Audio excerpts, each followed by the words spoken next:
With continued medical advancement, expanding healthcare coverage, managing medical waste in India means a big job. Some estimate indicates total healthcare waste could be as much as 5.9 billion tons per year. This includes off-site treatment centers, physician practices, nursing homes, dental offices, or other facilities that can provide care and generate waste about 15% of medical healthcare waste. This waste is considered regulated medical waste such as sharp needles waste contaminated with blood or other bodily fluids, pharmaceutical trays, chemotherapy, and pathological waste. These wastes should not be mixed with the solid waste. In fact, most of these states have regulations that require special handling and treatment for most of them. Some issues and facts because of medical waste are: first, $765 billion wasted by medical sector each year, which is enough to solve the food crisis 25 times over. Second, the disposal of untreated medical waste and landfilling result in contamination of drinking water from surface and groundwater. Third, 4 billion pounds of waste are produced by healthcare industry each year. And fourth, 13.2 million pounds of waste is produced by the healthcare industry each year, which is equal to 2 Saturn rockets. And lastly, fifth, improper integration practices that can result in pollutants, some carcinogenic, being released into the air. Coming to the world's most happening topic, COVID-19, it is important to note that with the rise in pandemic, so does the pollution. This is because every disposable mask and every latex gloves has a lifespan of about 450 years, and they always end up in ocean floors and terrestrial landfills.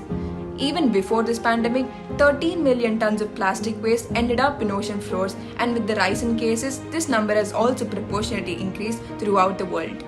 To help the situation, it is suggested that you switch latex gloves for frequent washing and disposable masks with reusable masks.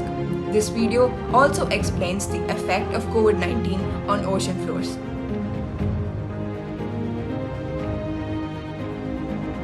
In the city of Wuhan, the origin of COVID-19, despite their backlog and lack of transportation for medical waste, their incinerators function 24 hours a day and their workers are highly determined to destroy the virus.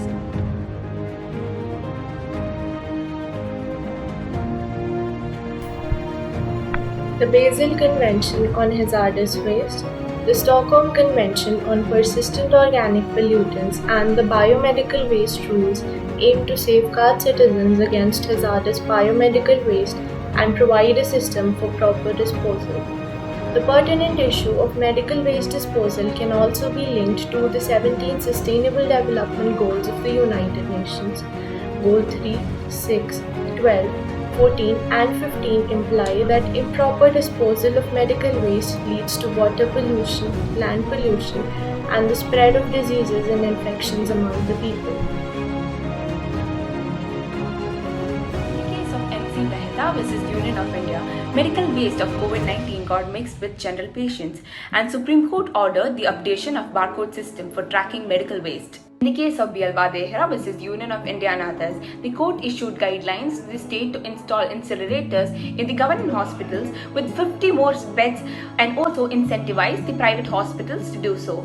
It also mandated the CPSB and SPSB to inspect periodically. In Saudi Davandra and Booty versus Blacktown City Council case, the medical waste ordered to be stored in a secure location accessible only to staff and waste contractors. And it was in the case of R versus Daventry District Council ex parte torn by farms, the court held that the animal carcasses are not medical waste. From an international perspective of this issue, it is pertinent to note that Sweden is one of the leading countries when it comes to waste disposal mechanisms. It has almost a 100% recycling rate and converts most of its waste into energy using incinerators. Also, it imports waste from other countries to ensure that its incinerators are working at full capacity and thus utilizing its energy to its maximum capacity. Coming to France, this startup called Plaxtil deals with converting face masks and other cloth items into plastic objects. And how does this do this? Let us have a look.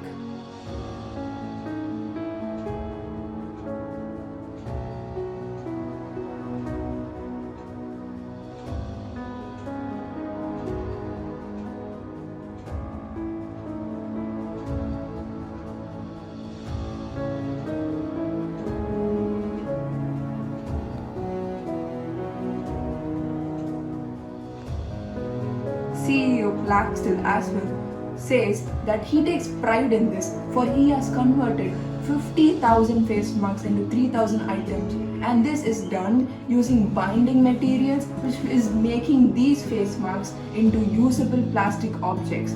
Though there can be an array of plastic objects made, CEO focuses primarily on converting them into COVID protection objects such as face shields.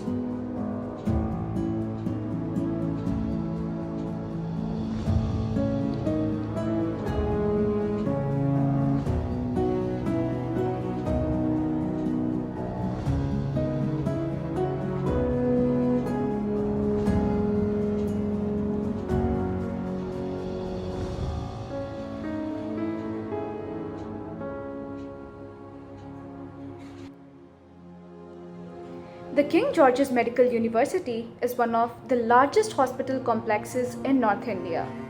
With the ratio of 1 to every 60 patients and limited human and financial resources, managing biomedical waste was a challenge.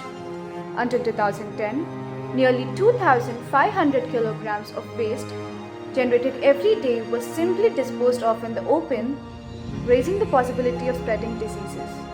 A partnership with the United Nations Development Programme and the Ministry of Environment and Forests, Government of India, financed by the Global Environment Facility, has changed this. Through a comprehensive training program, staff was made to understand that an effective waste management system not only preserves the environment but also protects patients, health workers, waste workers, and the community. All hospital waste, which was earlier left in the open and was the responsibility of sweepers, is now transported in covered rickshaws by trained workers and brought to a treatment center. The collection worker importantly no longer comes in contact with the waste. A unique waste tracking system guards against pilferage. Along the way, each bag is collected and weighed. Details are scanned into a computer so that the team can ensure that each bag reaches the treatment center. Instead of incineration, which releases highly toxic dioxins and furans and other pollutants, KGMU installed environmentally friendly steam treatment units called autoclaves to sterilize the waste. This follows the Stockholm Convention on Persistent Organic Pollutants, which India has ratified and which gives priority to technologies such as autoclaves, which will not generate dioxins and furans.